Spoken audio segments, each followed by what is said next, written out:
My grandfather asked about a car he bought for me while I never received it. My parents froze. And one hidden truth turned our lives upside down.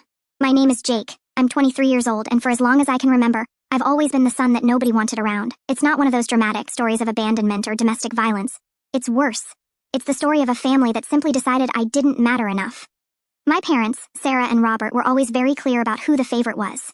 My sister, Madison, 2 years younger, was the princess of the house. She was the one who received the best toys at Christmas. She was the one who got brand-name clothes. She was the one who heard words of encouragement when she got mediocre grades at school. I, on the other hand, could come home with a first-place certificate in Math Olympics and receive only a "that's nice, but don't get cocky about it." I grew up accustomed to comparisons. "Look how affectionate Madison is," my mother would say when I tried to show affection. "See how spontaneous and fun she is," my father would add when I tried to tell some joke or interesting story. It was as if I were a poorly made draft of the person they really wanted as a son. When I finished high school with a 9.2 average and was accepted into 3 different universities, my parents barely looked up from the television. "University is very expensive, Jake," said my mother without even looking at me. "Besides, Madison will need support when her turn comes. She has a bright future ahead." At 18, while my sister got a new laptop to prepare for college entrance exams, I started working at an electronics store in the city mall. It wasn't my dream job, but it paid enough for me to support myself. I organized products, served customers, and sometimes even managed to make some good sales that earned me extra commission. The work was tiring, especially on weekends when the mall got crowded. I'd come home with aching feet and dry hands from handling so many products, but there was a certain dignity in it. I was building something on my own without depending on anyone. Meanwhile, Madison continued living like a princess. At 20, she had never worked a single day. She spent afternoons at the gym, went out with friends for lunch at expensive restaurants, and always had money to buy whatever she wanted. My parents justified it by saying she was preparing for the job market and that she was still too young to worry about these things. What intrigued me was where all that money came from. My father worked as an accountant at a small company, and my mother gave private English lessons a few times a week. It didn't seem enough to afford the lifestyle they led, especially considering all of Madison's expenses. The answer came when I was 19. My paternal grandfather, William, called to talk to me. He had always been different from my parents. When I was a child, he would take me fishing at the river that ran near his house, teach me to fix bicycles in his garage, and always listen to me attentively when I talked about my dreams and plans. "Jake, my boy," he said in that call, "I'm moving to Portugal. I got a good job opportunity there, and I think it'll be good for me to start over." I was sad, but I understood. He had been widowed 2 years ago and maybe really needed a change of scenery. "But don't worry," he continued. "I'll always take care of the family from there. Every month I'll send money to help you all. I want you to be able to study, to have the opportunities you deserve." After he moved, things at home visibly improved. My parents stopped complaining so much about bills. Madison started showing up in even more expensive clothes, and they even renovated the kitchen. When I asked about Grandpa William's money, my mother said he sent an amount every month to help with general household expenses.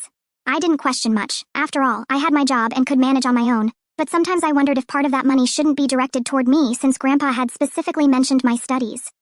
Contact with my grandfather became sporadic. He would call from time to time, always asking how I was, if I was managing to study, if I needed anything. I always said everything was fine, that I was working and managing on my own. He seemed proud but also worried. "You've always been a special boy, Jake," he would tell me. "You have a good heart and a determination that few have. Don't let anyone make you feel like you're worth nothing." Those words sustained me on difficult days when I'd come home tired from work and hear my family making comments about my mediocre job, or about how I had no ambition. On my 23rd birthday, to my surprise, I found a small cake on the kitchen table when I got home from work. It wasn't much, one of those supermarket ones with artificial frosting, but it was there. My parents and Madison sang happy birthday with the same enthusiasm of someone fulfilling a boring obligation. "It's from Grandpa William," my mother explained. "He asked us to organize something for you." I was touched. Even from far away, my grandfather remembered me. It was more than my own family usually did. We ate the cake in silence, each one lost in their own thoughts, and then everyone went back to their normal activities. In the following weeks, I noticed strange changes. My parents started showing off even more. My mother appeared with a leather purse that cost more than my monthly salary. My father bought a watch that I had seen in a mall window for an absurd price. And Madison was unbearable with her designer clothes and sneakers that cost a fortune. One day, I heard my mother on the phone talking about a trip they were planning.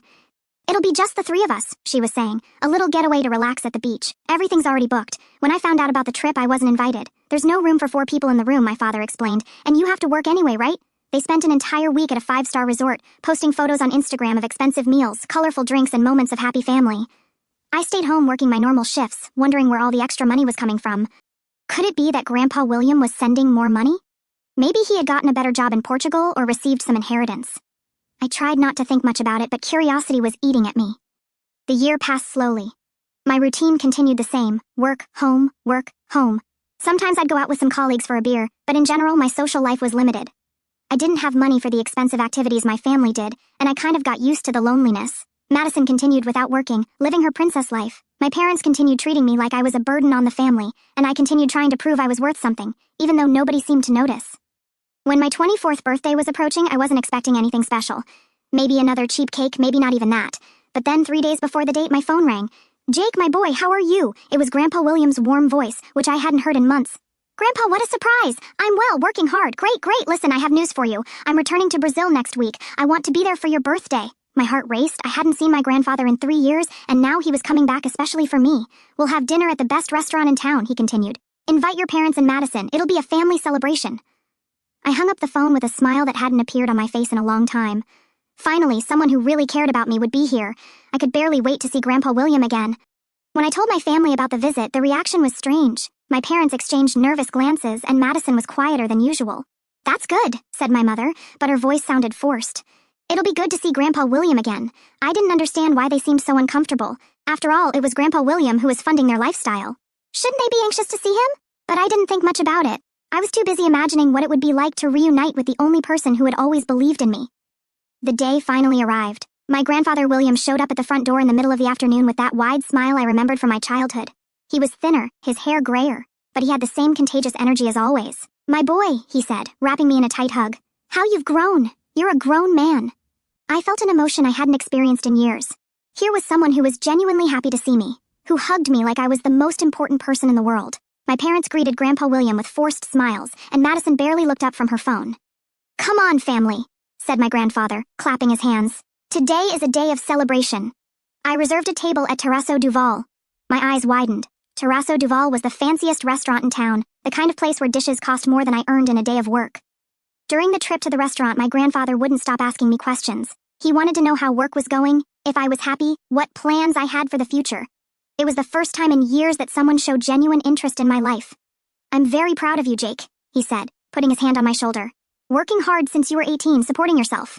That shows character." From the back seat, I heard Madison mutter, "Working at the mall isn't exactly impressive." My father chuckled, and my mother sighed as if she were annoyed. The restaurant was even more elegant than I had imagined. Waiters in impeccable uniforms, tables with linen tablecloths, crystal glasses that sparkled under the candlelight. I felt out of place in my simple shirt and jeans, but my grandfather reassured me. "You look perfect, my boy. True elegance comes from within." The dinner was a surreal experience. The food was incredible, each dish a work of art. My grandfather ordered expensive wine and made sure to include me in all the toasts. For the first time in my life, I felt truly celebrated. But my family was acting strange. My parents spoke little and always seemed nervous when my grandfather asked me any questions. Madison was on her phone the whole time, clearly bored. When they tried to talk, they always ended up making derogatory comments about me. "Another year at the mall, right, Jake?" said Madison with that tone of superiority I knew well. "When are you going to get a real job?" My mother laughed. "Yeah, at your age you should have more ambition." I felt my face heat up with anger and shame, but my grandfather immediately came to my defense. "Ambition? This boy has been working since he was 18. While others his age are spending their parents' money, he's building his independence. That's much more than ambition. It's dignity." The awkwardness at the table was palpable. My parents lowered their eyes and Madison finally put away her phone. Dessert arrived, a delicious tiramisu that cost more than my lunch for a week. It was then that my grandfather looked at me with that loving smile and asked the question that changed everything. "By the way, Jake, tell me, how was the gift I sent you last year?" I was confused for a moment. "The gift?" "Yes, the birthday gift. Did you like it?" I thought about the cheap cake my parents had bought. "Oh yes. Thank you for the cake, Grandpa. It was very thoughtful of you." My grandfather's smile disappeared. He frowned as if something wasn't adding up. "Cake? What cake?" "The cake you asked them to buy for my birthday," I explained, starting to feel a chill in my stomach. "Jake, I didn't ask them to buy any cake," he said, looking directly at my parents. "What's this story?" My mother tried to intervene. "Dad, maybe there was a misunderstanding." "No," said my grandfather, raising his hand. "No misunderstanding. Jake, didn't you receive the car I sent you?" The world stopped. "Car? What car?" "The red Civic I bought and had delivered to your house on your birthday. A brand new car with all the documents in your name." I felt like the ground had disappeared under my feet. I didn't receive any car, Grandpa, just the cake." The silence at the table was deafening. My parents were pale and Madison had stopped breathing. My grandfather looked at each of them and I saw his expression change from confusion to a cold fury I had never seen in him. "Where," he said, pronouncing each word with dangerous calm, "is the car I bought for my grandson?" My parents started stammering, trying to make up excuses. My mother said something about delivery problems. My father blamed the transport company. But my grandfather wasn't stupid. He had built a company from scratch. He knew when they were lying to him. "I want the truth," he said, hitting his hand on the table so hard that the glasses trembled. Now, the entire restaurant was looking at us. Other customers whispered among themselves, discreetly pointing at our table, but I didn't care. I was in total shock. A car? My grandfather had given me a car. It was my mother who finally gave in. With a trembling voice, she confessed, We sold the car. Sold? I shouted, unable to control myself. You sold my car? We needed the money, said my father, trying to justify himself. Things were difficult, and Madison was needing what? I exploded. More designer clothes? More expensive sneakers? More resorts? My grandfather was absolutely livid. You took the gift I bought specifically for Jake and sold it to pay for Madison's luxuries? It wasn't just for Madison, my mother tried to defend herself. It was for the whole family. We took that trip, bought things we needed. Lies, I shouted. I didn't go on the trip. I never saw a cent of that money. You spent it all on yourselves. My grandfather stood up from his chair. 32,000 reais, he said, his voice cutting. That's what the car was worth. 32,000 reais that I saved working in Portugal to give a decent gift to my grandson, and you sold it to buy frivolities. The amount shocked me even more. 32,000 reais was more than I earned in 2 years working at the mall, and they had sold it like it was nothing. Dad, please let me explain, my mother tried. But my grandfather didn't want to hear it. There's no explanation, he said. You betrayed my trust. You stole from my grandson, and I'm sure this isn't the first time. He looked at me with an expression of deep sadness. Jake, my boy, I need to tell you something. That car wasn't the only gift I sent you. My heart stopped. What do you mean? For the last 3 years, every month I sent specific money for you, for your studies, for your needs, so you could have opportunities. I transferred it to your parents because I trusted they would pass it on to you. But now I understand you never saw any of it. I looked at my parents with a mixture of horror and rage. How many years? I asked, my voice trembling.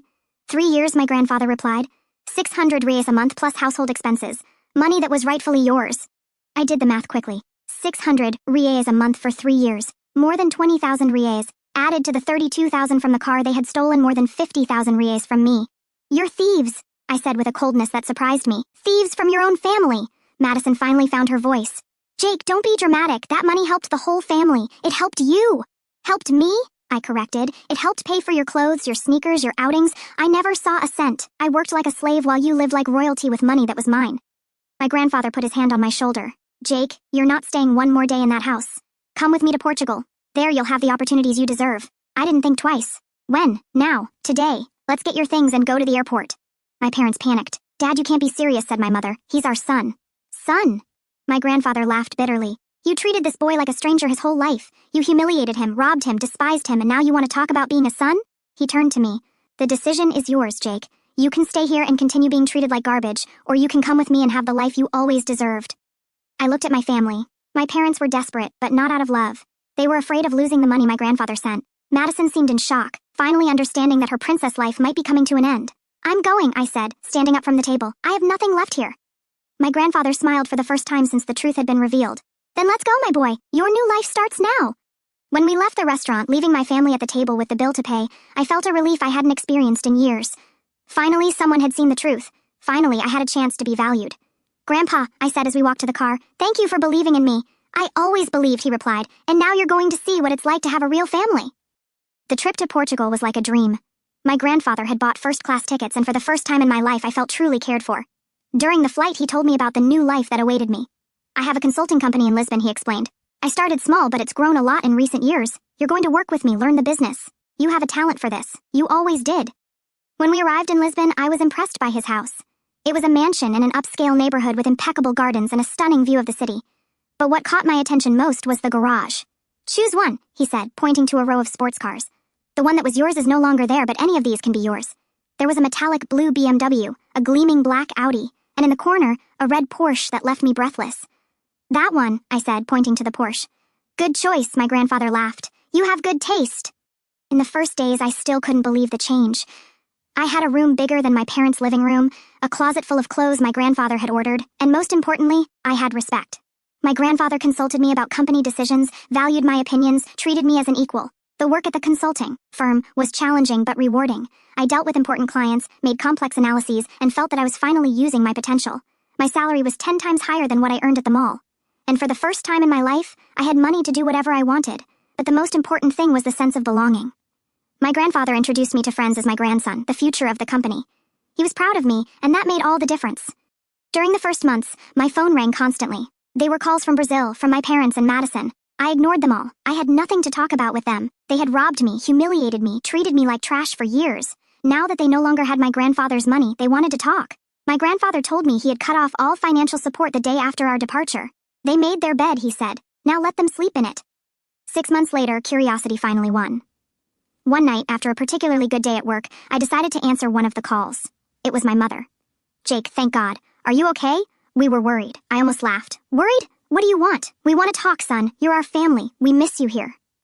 Family? I repeated the word like it was poisonous. Where was that family when I needed it? Where was it when you sold my car to pay for Madison's princess life? Jake, please, let me explain. We're going through difficulties. Without your grandfather's money, things got very difficult. They're going to evict us next week. Now I really laughed. And what does that have to do with me? You're our son. You have an obligation to help us. Obligation? What obligation do I have to you? You treated me like trash my whole life. Now you want me to be the good son who helps the family? I heard my mother start to cry. Please, Jake, we know we made mistakes, but we're your family. You can't leave us on the street. You left me on the street emotionally my whole life, I replied. Now experience what it's like literally. My father took the phone. Jake, stop this ingratitude. After everything we did for you, everything you did for me, I exploded. You stole more than 50,000 Rias from me. You sold my car. You humiliated me. You treated me like I was a burden. And now you come talking about ingratitude? We raised you, gave you a house, food. You gave me the minimum required while giving the maximum to Madison. Don't come asking me for gratitude now. I heard a third voice. It was Madison. Jake, you're being dramatic. It wasn't that bad. It wasn't that bad, I almost screamed. You spent the money that was mine on designer clothes for you. You went traveling and left me out. You mocked me every day. But now you have a good life.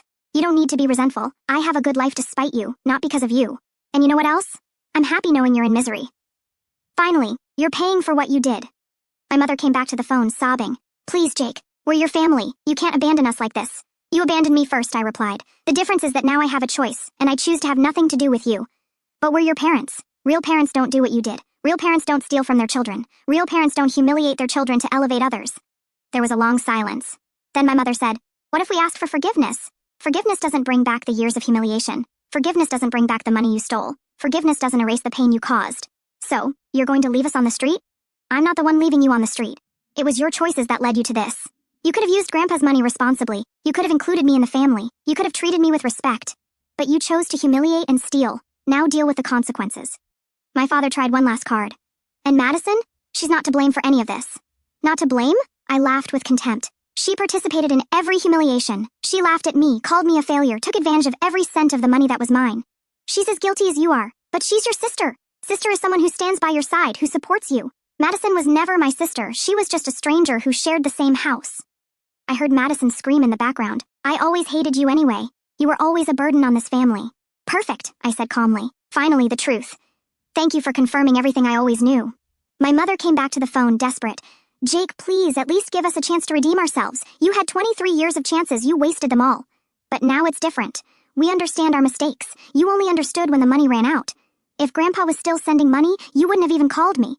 There was another silence. I had hit the nail on the head. You know what makes me most angry? I continued. It's not even the money. It's the fact that you never really loved me. I was just an inconvenience you tolerated. And now when you need something, you want to pretend I'm a son. We do love you, said my mother. No, you love the idea of what I can do for you now. It's different. I hung up the phone and put it on silent. I didn't want to hear their pathetic pleas anymore. My grandfather, who had heard part of the conversation, put his hand on my shoulder. How do you feel? Free, I replied. And it was true. For the first time in my life, I felt truly free. In the following weeks, my grandfather told me what was happening in Brazil. The family had been evicted and was living in a tiny apartment in a dangerous neighborhood. My father had gotten a job at a factory earning minimum wage. My mother was cleaning houses to supplement the income. And Madison, who had never worked a day in her life, had to accept a job at a coffee shop. They're paying for years of arrogance, said my grandfather. They always thought they were better than everyone else, that they deserved a life of luxury without working for it. I felt deep satisfaction knowing they were finally facing reality. It wasn't revenge, it was justice. My new life in Portugal prospered more each day. My grandfather taught me everything about the business, and I discovered I had a natural talent for it. Within a year, I was already managing important accounts and contributing significantly to the company's success. I met incredible people, made true friends, and even started dating a colleague from the company, Sophia, who treated me with the respect and affection I had never experienced before. You're a special person, Jake, she would tell me. You have an inner strength that's admirable. Sometimes I would tell her about my childhood, about how my family treated me. She would be horrified. How can parents treat a child like that? It's incomprehensible. Because they never saw me as a real son, I would explain. I was just an accident they tolerated. 2 years after my departure, my phone rang again. It was a number I didn't recognize, but when I answered, I heard my mother's voice. Jake, it's me. Please don't hang up. How did you get this number? I asked an investigator to find you. Jake, please, I need to tell you something important. Against my better judgment, I listened. Madison is sick, cancer, she needs treatment, but we don't have money. She could die. I felt a knot in my chest, but not of pity. It was anger. And what does that have to do with me? She's your sister, even with all the problems. She's family. No, she's not. She chose not to be when she spent years humiliating me. Jake, please. She's sorry. She wants to talk to you. I'm not interested. How can you be so cold? It's a matter of life and death. She had a whole lifetime to treat me like a brother. She chose not to do that. Now, at the hour of need, she wants me to forget everything. But she's family. Family is someone who's by your side in good times and bad. Family is someone who supports you, loves you, respects you. You were never my family. You were just people who shared the same house with me. I heard sobs from the other side of the line. Jake, I know we made mistakes, we all made mistakes, but please don't let your sister die. She's not my sister, I repeated. And even if she were, you taught me that family doesn't help family. After all, when I needed help, where were you? I hung up the phone and never answered calls from that country again. 3 years passed. My life in Portugal was perfect. I had married Sophia. We bought a beautiful house in the center of Lisbon, and I had become a partner in my grandfather's company. We were rich, respected, happy. On a quiet Sunday, my grandfather called me to talk. Jake, I have something to tell you. I received a call from Brazil yesterday. My stomach contracted. About what? Madison died last week. Cancer. I felt nothing, neither sadness nor relief, just a neutral emptiness. How are they? Destroyed. Your father had a heart attack after the funeral and is in the hospital. Your mother is alone with no money for anything. I was silent for a long time. Do you feel anything? Asked my grandfather. No, I replied honestly. Should I? There's no right or wrong here, Jake. They made choices. You made yours. They could have had a good life if they had treated me like family, I said. They could have used the money you sent wisely. They could have created an environment of love at home. But they chose the path of humiliation and favoritism. My grandfather nodded. And now they're paying the price. I don't feel sorry, I said. I feel that justice was finally done. That night, I told Sophia everything. She hugged me tight. You did the right thing, she said. Family isn't who shares DNA with you. Family is who loves you, respects you, stands by your side. Your grandfather is your family. I am your family. She was right. I looked around, my beautiful house, my wonderful wife, my grandfather who loved me unconditionally, my prosperous company, and I realized I had found my true family. People who valued me, who believed in me, who treated me with respect and affection. That's what family really meant. My mother tried to contact me a few more times over the years, always with some new tragedy, always asking for help. I never responded. I had closed that chapter of my life forever. Today, at 28, I am a fulfilled man. I have a prosperous company, a family that loves me, true friends. I learned that sometimes, to find happiness, you need to have the courage to leave behind toxic people, even if they share your blood. My grandfather, William, saved me, not just financially, but emotionally. He showed me what it's like to be truly loved, what it's like to have someone proud of you, what it's like to be part of a real family. And as for my biological family, well, they reaped exactly what they sowed. For years, they sowed contempt, humiliation, and selfishness. It was natural that they would reap loneliness, poverty, and regret. I feel no remorse. I feel gratitude for having had the strength to get out of that toxic situation and build a life based on true love and mutual respect. Sometimes the best thing you can do for yourself is have the courage to abandon those who don't deserve you, even if they're family. Because true family is choice, not obligation, and I chose well.